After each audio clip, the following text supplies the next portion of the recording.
There's this band in Canada, or it was a band.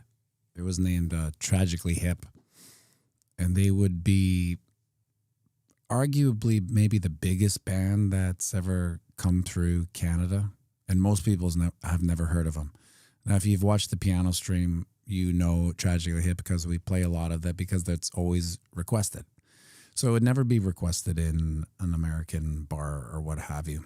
Most Americans would never even know that the band exists, but they're almost akin to Canadian royalty when it comes to their legacy. They had their own touring festival called what was it called?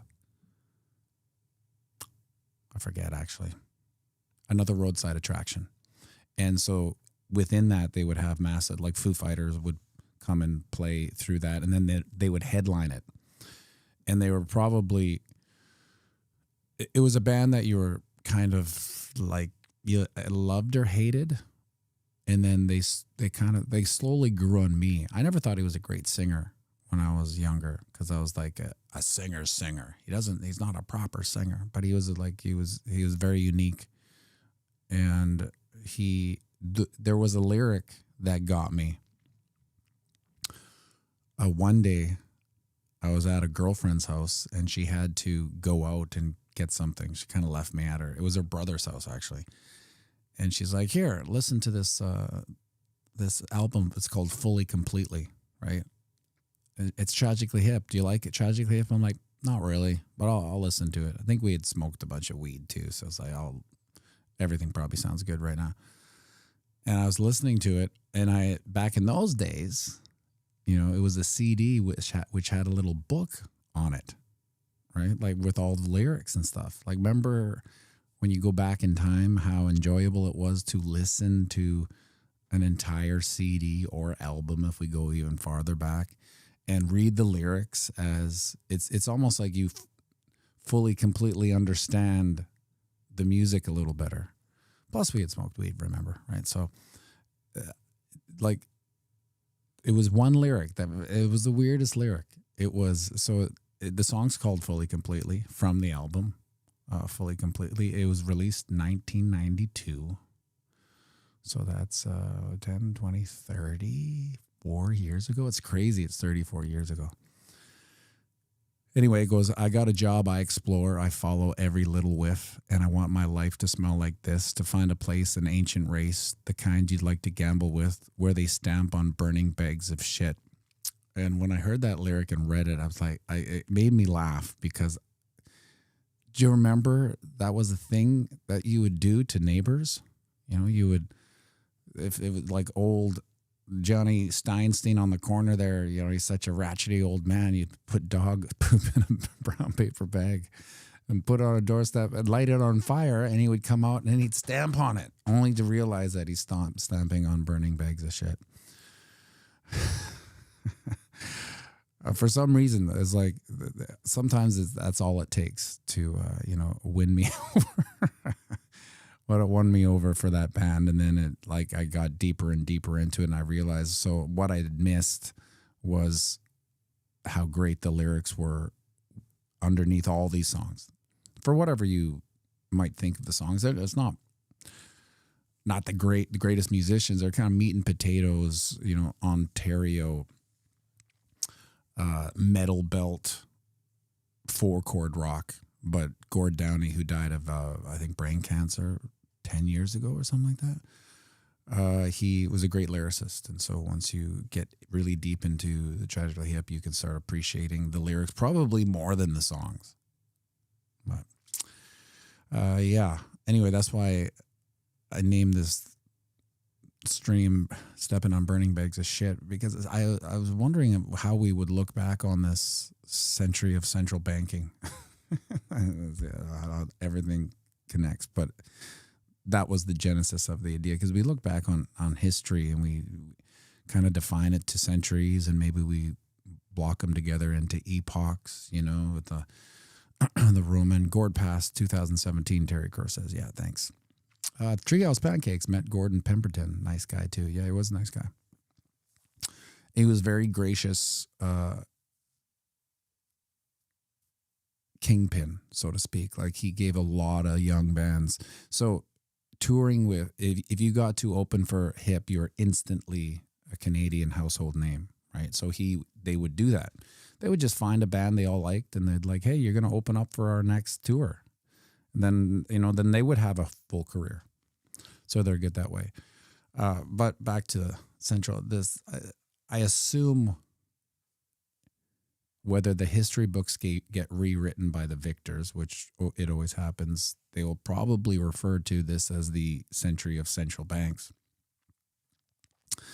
And I sometimes wonder, will it be looked upon like a dark ages? Like, could you say it's been a slow holocaust of sorts? The amount of wars and the amount of, innocent people just dying due to these bankers' wars that can be printed out of thin air. And I think how it ties back to Bitcoin for me is that I think at the ethos, beyond number go up technology that gets us into the game, it was the concept and belief that maybe, just maybe, this type of technology can kill the banking system that slowly kills humanity. We couldn't have these wars if everything was priced in Bitcoin. And I guess my heartbreakingly bullish delusion was that maybe this could break the banks. Because if you go back in history, humanity is just an ongoing struggle to kill the banks. Now, most people don't know that because we're an intergenerational telephone game. It's like a bank. What's wrong with a bank? Right? We don't even know. It's just commonplace. A bank is like a telephone. A bank is like a stereo, like a CD. It's always been here. But the concept of when we were talking about state banks from the history of central banking and the enslavement of mankind, there's an amazing amount of facts about state-owned banks and how printing their own money now. I don't think printing money is a good idea either, but absence of usurious restraints that have always been put on the banking system, that is just a very easy way, even though it's been happening for centuries and people can't really catch on because of the intergenerational telephone game. We don't know what we don't know anymore. We don't even know why we don't even know why. But when you print money into existence at high user rates, it's just an instant handcuff and instant enslavement. And I probably think because of Bitcoin, that's if anyone, I don't know if anyone that I know now knew me back then, except for like my family. But I was always, and maybe this is you too, I was always sniffing out an alternative. I always hated banks. And I guess that's what they do that's how humans kind of evolve, is that if you take 100 people, there's one sniffing out an alternative to a bank, 99 not caring, right? And then maybe, because we don't understand time, maybe through hundreds of years, one of those 100s may finally click the little code and break it. And I guess that's as bullish as we can get when it comes to it. It's almost like a lottery, Unfortunately, we've been losing the lottery for centuries. And maybe it's the next generation. When you hear about the Gen Zs and the millennials not being able to do this or not being able to buy that or losing hope in that, for better or for worse, it's that desperation that drives change and that usually brings people to their knees and then forces them to stand up, right? A lot of people don't even know they're on their knees, right? Most of the people I talk to, they're just so absorbed. I think it was Trump that said when he was talking about the Epstein files, he was like, most people are just trying to pay their rent. They don't care about this. And to a certain degree, he's absolutely right. If you have more time on your hands, if you are a psychopath like myself who has spent his whole life researching this stuff on a daily basis, reading as much information on history of the monetary system, this is like the breakout humanity needs. Unfortunately, most of humanity is on their knees. Even in a free Western society, most people are on their knees and they don't know it. Because if they make one wrong decision, if they say one wrong thing, that's loosening up a bit. But in the past 2 or 3 years, if you could have a decent job with a mortgage, and it's like to gauge your success is how much money you can borrow, right? That's why these silly salaries in Canada, like my sister's a principal, and I think it clocks in at 120, but it's not 120. After all her taxes, it's half. So all these weird illusions that they put in, you're getting a raise. You're going to be bumped up to 130. I mean, take home 60. Right? But I on paper it's 130. So we will judge your borrowing ability on your net, your 130. Well, if I can borrow based on 130, but I'm only taking home 60, how do I accurately pay off that? Don't worry about paying off the debt. When the time comes, we'll get you some more debt, right? You'll probably be making more. You borrow more. So it's this gauge of how much you can borrow is how successful you are, kind of. I don't know many people who are that flush. In fact, I don't even know if maybe some boomers have.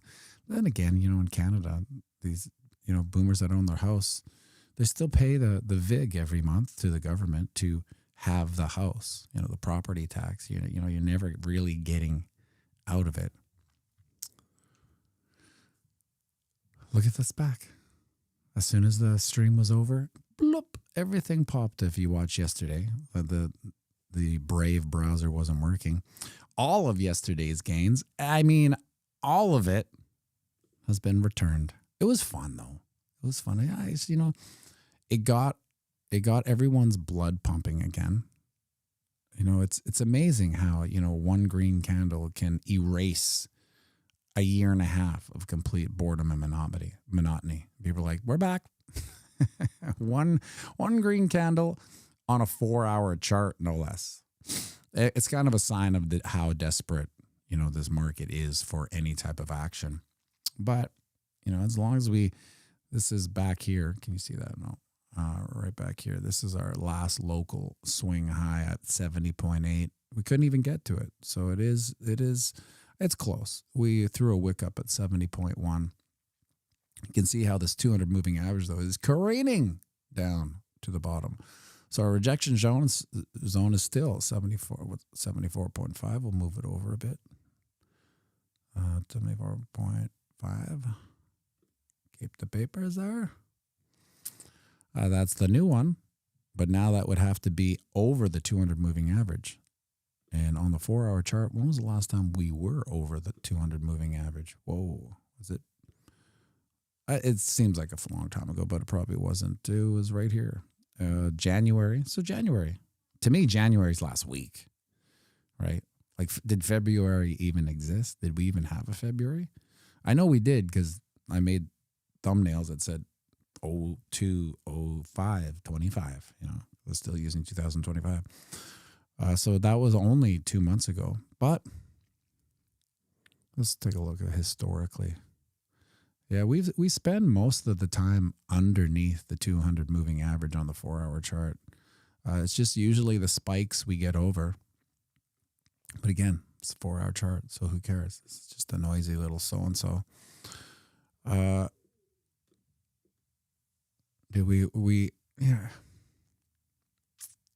little bit of a higher low if you really want to make a mountain out of a molehill.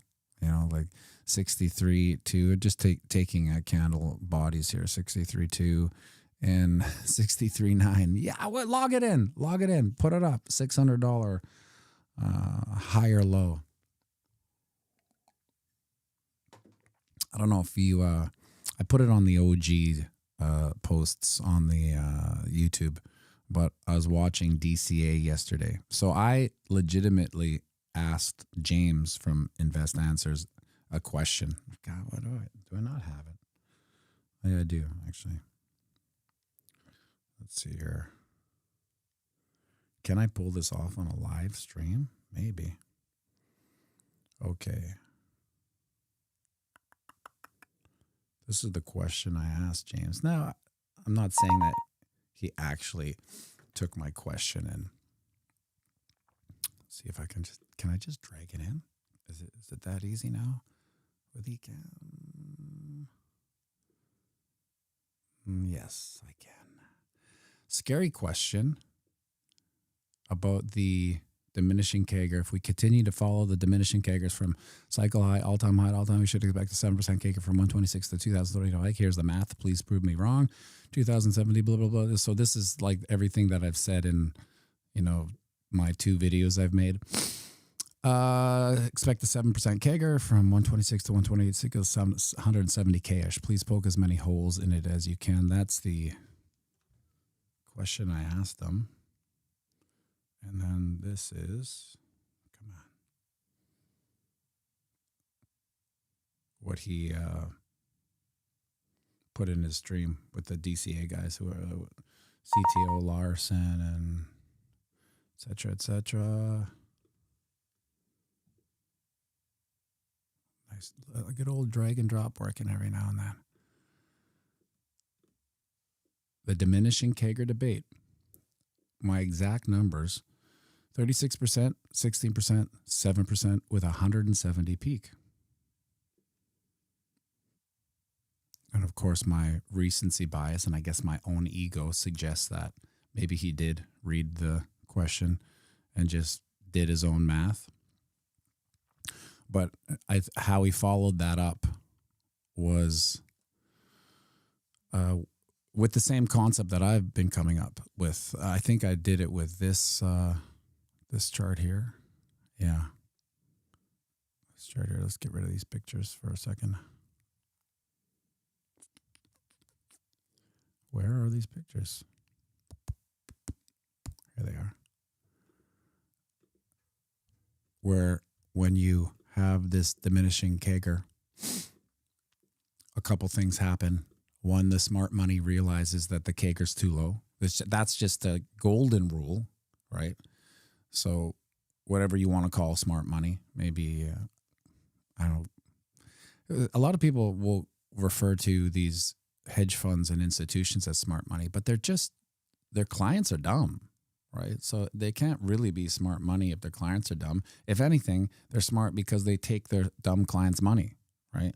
But they're still on the advice of the clients. They can shop it to the clients and they can influence them. Like, hey, dummy, I think you should have a 2% allocation to Bitcoin. Oh, okay. Well, if you say so, right? But there'll come a time where those people they won't want to sell their clients a 6.5% CAGR because they just know what the client doesn't know what a CAGR is, compound annual growth rate, but the financial advisors, I give it 70% that they know what a compound annual growth rate is. 70%. There's 30% of them that probably don't. And at that point, at 170K in 2029, like think about yourself. How long do you carry the same enthusiasm or even long-term plan when from 2021 to 2029, it's $100,000 upside over 8 years. Now, 100,000 may seem like a lot, but mathematically it's not, because you have to start comparing to how money grows in other assets. And at 6.5%, no one's coming in at 6.5%. Right? And the next cycle would get lower, right? Because you'd have a compounding negative flywheel. So you'd have less smart money coming in. You'd have less retail seeing excitement because there's no talk, right? So when you go from 102, so these are actual numbers, right? This is actually what the CAGR does from all-time high to all-time high, right? Not bear market low to all-time high. That's a different animal. You can make decent gains from there. Not, the 10Xs are gone, but last one was a 7X from 15 to 125. If you can bottom bang, right?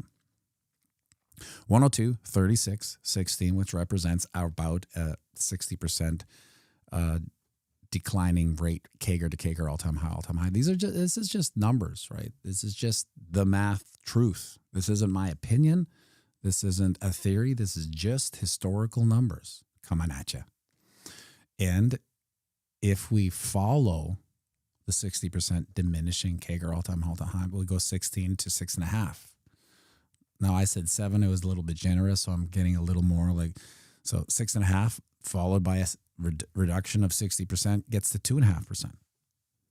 Now, the only thing that saves this from happening, this little play out here, this 6.5 to 2.5%, is a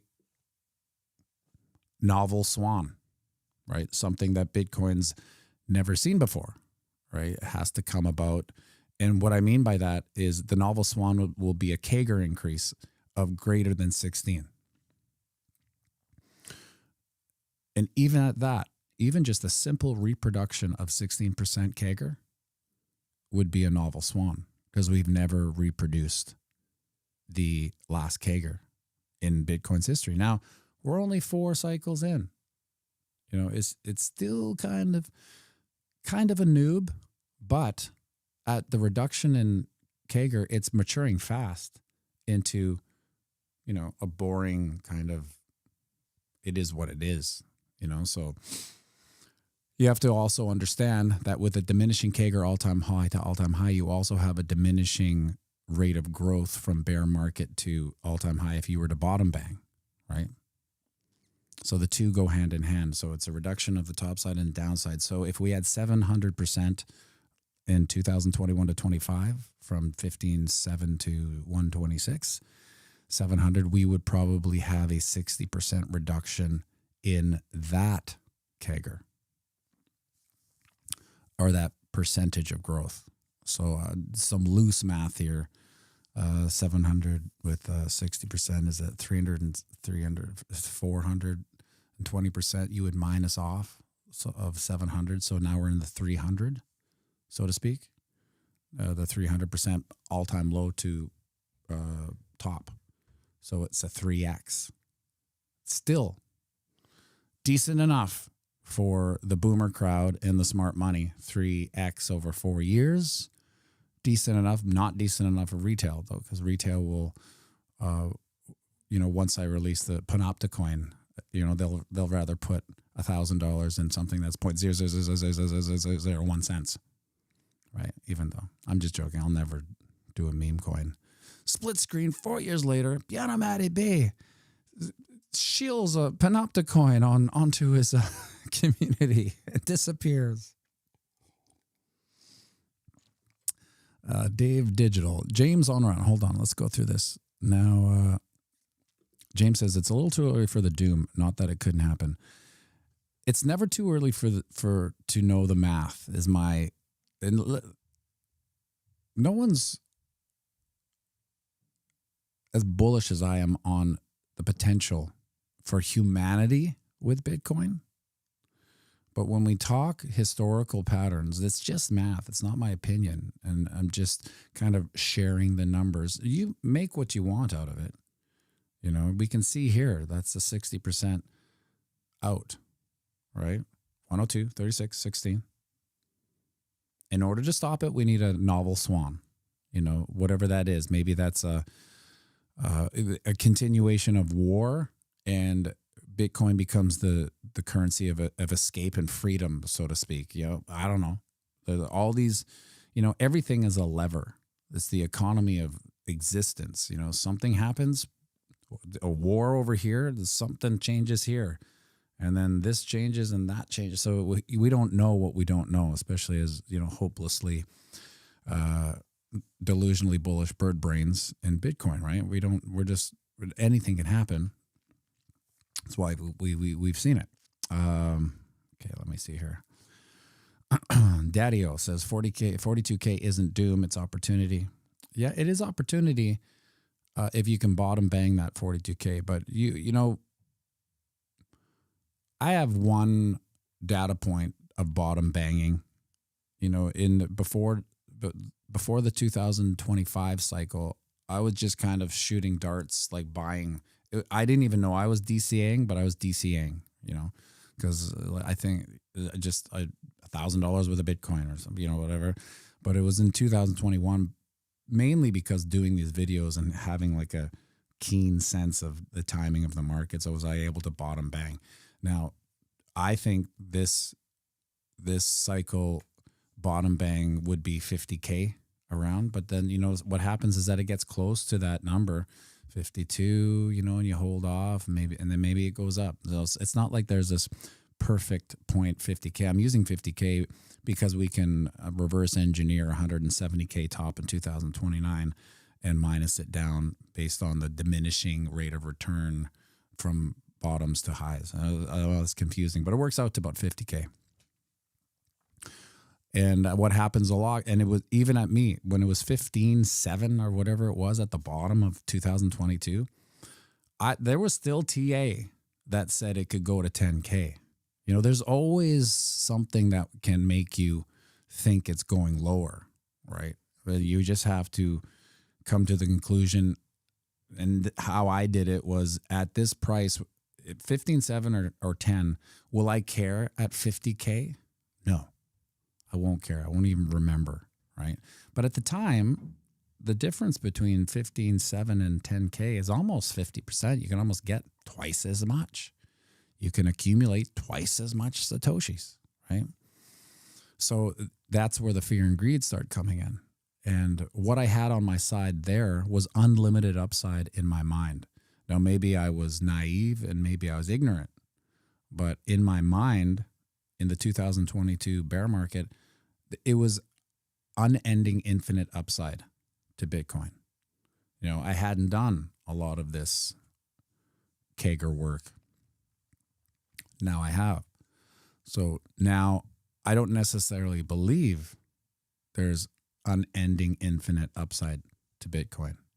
I think a lot of things have changed, Some haven't, like the numbers haven't changed, right? These numbers haven't changed, but some things have happened that have made me wonder, what's going on? So for instance, when we had the worst Bitcoin administration imaginable, the Biden administration with, Dirty Gary Gensler and the whole slew of everyone. Remember Janet Yellen was the secretary treasurer, the Bubba in the babushka making cabbage rolls, you're also the secretary treasurer, madam. Oh yeah. Okay. Well, yeah, I'll do it. Yeah. Like that was when Bitcoin had the most fervor, desire, and optimism, right? It might have been the most bullish time for Bitcoin. And it makes me think that that's what Bitcoin needs. It needs to be up against the odds, right? Because call it what you will, as soon as we had the Dream Team, the Dream Administration, Trump, a Bitcoin president, lucky Larry Lutnick, or what's his name? Howard Lucky Lutnick, Cantor Fitzgerald, seemingly the dream team for Bitcoin, it's done nothing, right? It makes me think that Bitcoin actually needs to be like a dog in the country needs to be ran with the car. You need to take the dog out on that gravel road. You need to run that dog. If you don't run that dog, the dog gets fat and probably lazy and just doesn't do anything. Bitcoin is that dog. It needs to run. It needs to be up against adversity. It needs to be the underdog. And with the underdog comes in the max pain, right? A true underdog has to face max pain. It can't face average pain.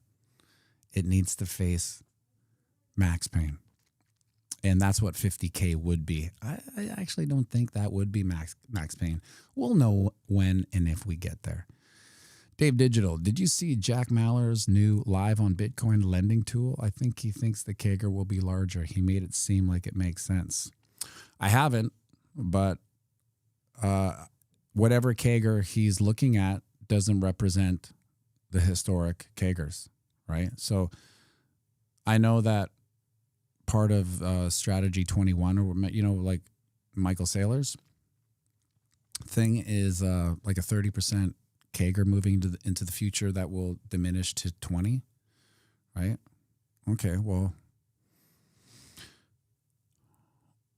I don't know. I'd like to have a sit down with him. I'd like to have a sit down with James. I'd like to have a sit down with CTO Larson. I'd like to have a sit down with Marty Party, all these guys that are on this DCA thing. You know, they kind of just went over it. Like if you go back to their video yesterday, they came and went.